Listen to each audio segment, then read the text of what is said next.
All right, so we're going to work on some heel, some recall, our stays for a minute, and also some liberty. And I've come out to a car park because with this particular group, we've got some socially stout individuals, and I want to get them prepped, and I want to pique their attention before we go to somewhere that's a little bit more busy, so that we can apply some of the things that we've learned in the previous weeks. Let's see how they go.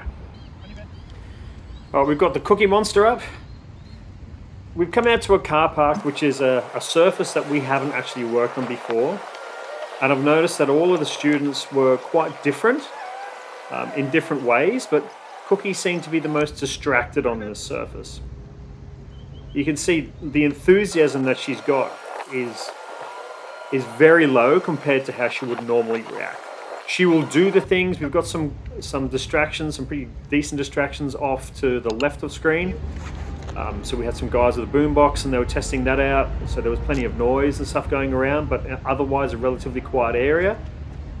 I mean, she can do the things that we want her to do, right? She's healing, she's luring herself around quite nicely. She'll go to place from a distance. She's executing nicely. She's going through the distraction, so she's delivering effort, but again, the enthusiasm isn't there. And sometimes you just need to sit on that for a little bit and concentrate on the enthusiasm side of things before you refine the execution. So you've always got to spin those plates and hold everything in balance with each other. So I've relaxed the expectations that I have for the heel. I would want her closer into me. You can see that she's turning in on the sit and she's pointing herself towards me. So I'm happy with her performance in that regard, but I know that she can do better. So we get the toy out. The idea is, again, to pump her up a little bit.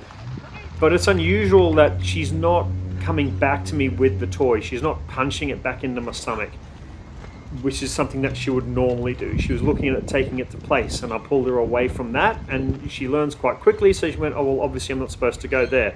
So she's going to start parading around with it, right? She's going to hold it, she's going to possess it, and I'm going to lunge her around. But she was really seeking the security in expressing her excitement through the holding of the toy.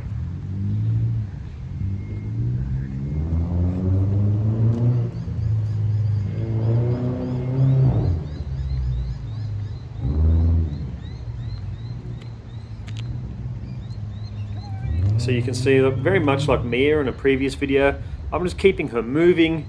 She's allowed to hold the toy. I'm letting her possess it. She'll come over to me, but you can see that everything's very slow. Now, a common mistake is to try and grab that toy too quickly. So when she came over to me, I just put my hands out for her to kind of squeeze herself into, gave her a reassuring pat, gave her some affection, some physical affection. Also showing her that I'm not competing for the toy. She's not ready, so I'm not going to push it.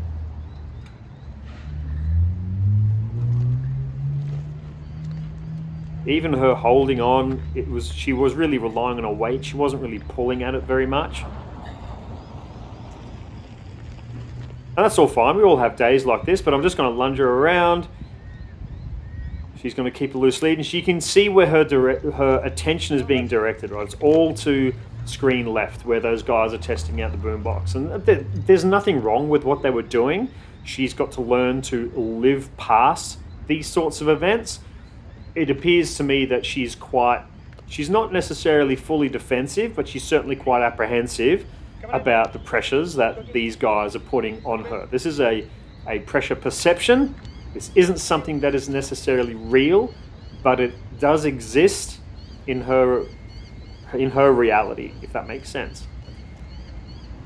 And this is a reflection on life. So if these guys who are about 75, 100, 150 meters away, if these guys are putting her off her game this much, what happens when the neighbor's dog is out in the yard? What happens when someone walks past on a scooter on the other side of the road?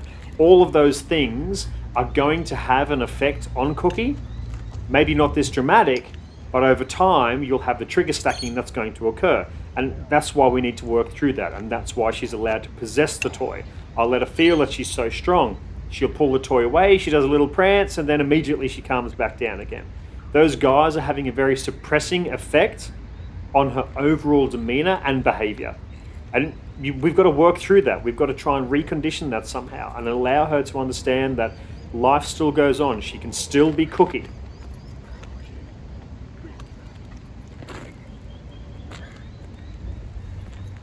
So she's starting to put a bit more enthusiasm into it now. She's not totally focused on those guys.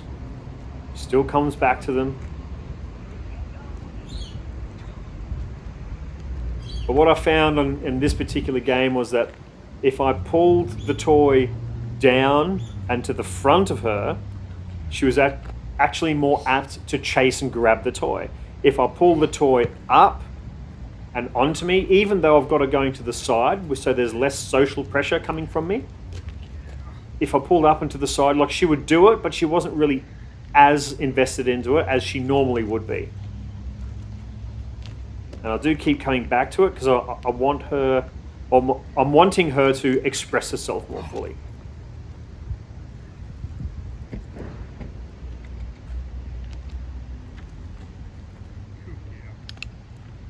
So I give her the tam, she drops the toy, she takes the food. That'll make the toy disappear. So she's not losing with any of these trades. Last one, ready? On your bed. So this session with Cookie is actually a really cool one. You'll notice that the first repetition of place and recall, she gets frustrated and breaks at 45 seconds. Then that ups to about 50 seconds. And in the last repetition, instead of breaking the place, she actually goes into a down position. And that's showing you again that she's able to cheat the drill because the drill remains consistent and predictable. And I want them to be able to cheat the drill. If they can cheat the drill, they're learning the rule sets. And if they learn the rules well enough, they can exploit the rules for their own best advantage. That's the purpose of them. Next up, we've got Lively Ivy. Now, I just noticed something with her in this particular session. So her handler has been doing a lot of trick work with her. And obviously the last thing that they've been working on is middle, and you're going to see that Ivy enjoys the middle. It's been quite heavily reinforced to her, and she's trying to do it throughout the session, and we'll let her do it too. But what I've noticed is she will take the reinforcer. She will do the work, so she will execute, but she will put enough effort in to turn social pressure off. And I'm noticing with her especially that there's little enthusiasm in what it is that she's doing.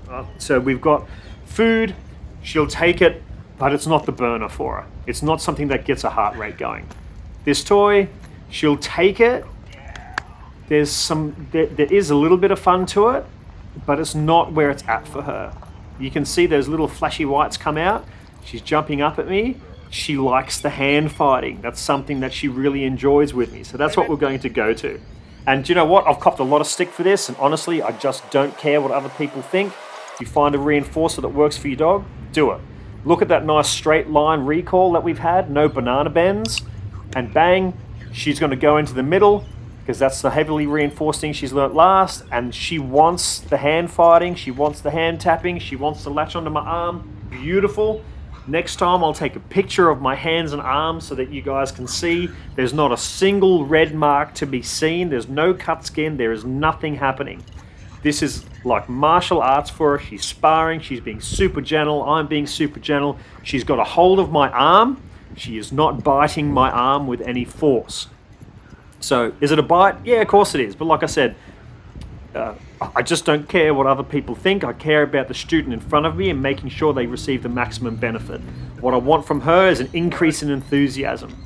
That'll lead to an increase in effort, and that's going to lead to a far more efficient execution of what it is that we need her to do. So even now, she's standing much closer to me in the heel.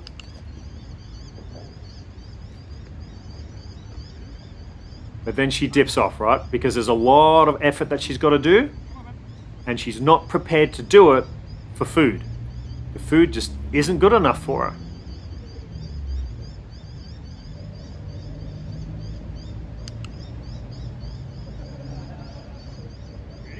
You can see the big dip in enthusiasm, and I want you to really examine her body language, the way she carries herself, the speed at which she does things. She'll do it for the food. See how that tail only sporadically has that long, that long sweeping wag? Where does she want to go? She wants to go in the middle. She wants lots of physical contact. That's what she thrives on, is that social connection.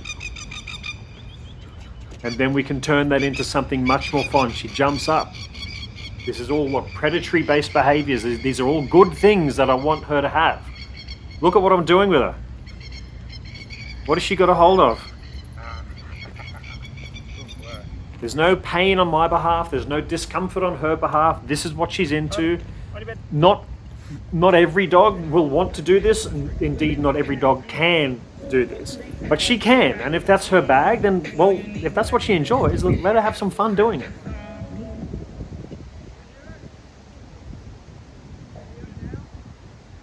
You see the change in her body language now? There's no food present. She's prancing a lot more. She's looking up at me. Bang, I've got some food out.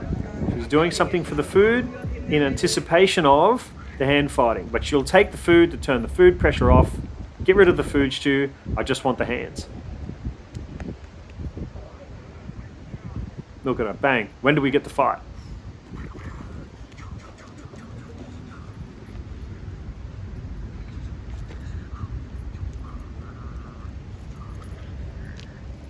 What has she got a hold of? What is she going for? Look at her. She loves it. I changed things up with Silly Sit as well because I was in a bit of a playful mood. And I thought, well, I wonder what happens if we try and just play with Sid, because I've usually got him at the Brainery and there's really no time or space for playing high predatory games in a social environment like daycare, in my opinion. What I really like here is that he took a straight line recall. He went for the toy. And then he's like, but you have to chase me to get the toy. So I'm like, okay, no problems. Let's see if you'll chase the toy. Let's see what you've got going. Let's see if I make you miss. Will you keep going? Will you be able to sustain an effort? Or is it all just too hard for you? He's an Aussie Shepherd, right? What do? They stalk, they chase, and they use a lot of eyes. So we'll use that in the game because that's how he's genetically biased. So we'll see how we go. So I'm coming up to him. He's going to play the keep away. And he's trying to keep the toy away. I'm not trying to take it out of him. All I want to get out of this is for him to learn to pull on the toy. If he pulls, I yield. If he yields, I'll pull. If he gives me a good pull, he wins the toy. He can parade it around and then I'll go and stalk him. I'll chase him.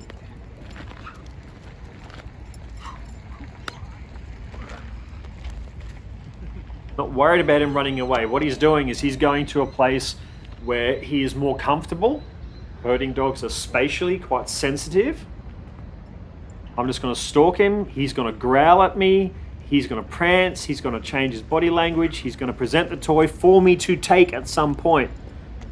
So he hasn't fully committed to the idea of possessing the toy because he's worried, hey, if I possess this too much, maybe I'll get busted. He doesn't quite know the rules yet, so he's not going to put a huge amount of effort in. What we want to do is nurture the enthusiasm. That way he's going to learn how to execute the game.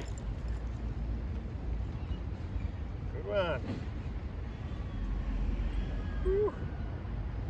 Now, I was pretty pleasantly surprised with his level of tug. It's not something that we've done before.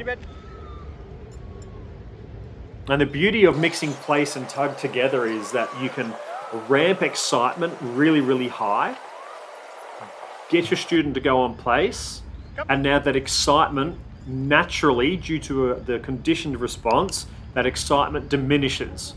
And what will happen is you will see your student work really hard at self-calming, and the disparity between play and place allows your student to ramp up their excitement voluntarily and suppress or diminish their excitement voluntarily. And that gives our students, particularly in those reactive cases, the ability for greater self-regulation. So again, herding dogs are quite spatially sensitive. I'm going to get him going through my legs. He balks a little bit there because he's, hey, spatially sensitive. Now, you'll see, if you watch the videos from the Brainy, where you'll notice that he cross-checks, he body checks, he rolls with other dogs, and he's in their face all the time. He likes that, but that's on his terms. But when you make him do it on your terms, like going through the legs, that's a different kettle of fish. If someone asks you to do something that you don't like, quite often you will begrudgingly do it. But if you go, hey, I need to get that same thing done, and you do it, you'll actually do it with more enthusiasm. And it's the same thing with getting our students to do stuff when it's not their turn, if that makes sense. Getting them to do things when you want them to do it is different to them doing it when they want to do it.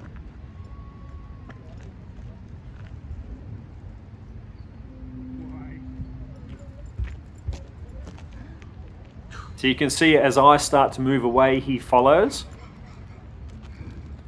And now he's willing to hang on a little bit more for the toy because, again, this is our first sort of session with Tug, building that up as a reinforcer, which is also really important because he is a bit of a social butterfly. He's used to being the cutest puppy on the block, so everybody wanted to say hi, and now that he's older, he's not the cutest puppy on the block anymore, but he's being conditioned to go up to people and say hi because that's what happens to puppies. They're conditioned to go up and say hi, and then they become grown-ups and all of a sudden they lose the puppy license, but that conditioning is still existent and we need to overcome that. So being able to use the toy allows us to teach him to be closer to us rather than extend his range away from us.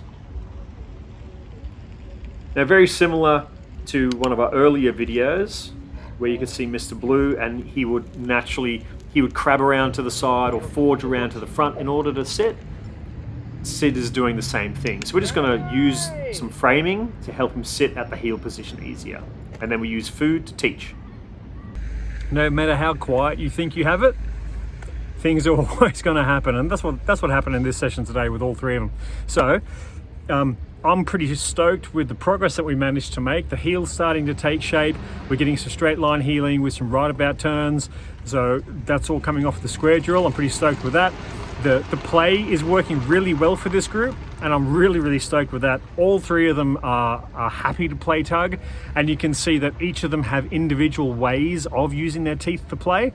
From Ivy, who likes the hand biting sort of game, and all the way through to Sid, who really likes to stalk and chase. Go figure, he's a herding dog. And then you have Cookie, who's sitting in the middle, who just likes to hammer that rock. So all three, we're using one system, one overriding strategy, but we managed to adapt it to be able to spin the dials of each individual student. And that's important for you guys to take home. So as you're doing your homework, make sure you keep your clean loops. As you're going through it, make sure that if you're noticing a dip in excitement from your student, don't turn it into a grind. This isn't supposed to be high school maths. This is supposed to be upbeat tempo and fun. So bring in some play.